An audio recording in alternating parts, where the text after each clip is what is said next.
Migliaia in cammino con la pioggia e con il sole fra boschi e prati fioriti di Tarassaco dell'altopiano dei 7 comuni.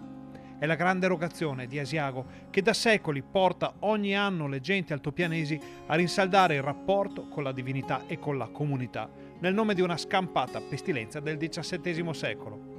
Le erogazioni infatti erano un tempo diffuse in tutto il Veneto ed erano un retaggio dell'antichità per chiedere buoni raccolti attirando la protezione divina sull'acqua, sul lavoro dell'uomo e sui frutti della terra. Ad Asiago queste richieste, appunto rogazioni, sono diventate un appuntamento imperdibile per la gente di tutto il comprensorio che questa mattina si è svegliato prima dell'alba per la partenza dal Duomo cittadino. Il percorso di oltre 30 km porterà migliaia di giovani anziani, uomini e donne a camminare per 13 ore fra prati fioriti e boschi dell'area parrocchiale di Asiago, dal centro storico al Lazzaretto, dal Caberlaba a Canove, a Camporovere sul Monte B, fra canti e preghiere, momenti di liturgia e altri dedicati alla convivialità, con l'antica tradizione dello scambio di uova decorate fra promessi sposi.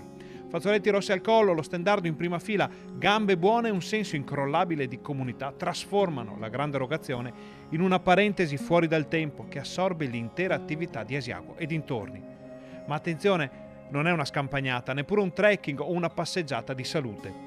È l'uomo che guarda il sacro attraverso la natura e il suo prossimo, ancora e ancora.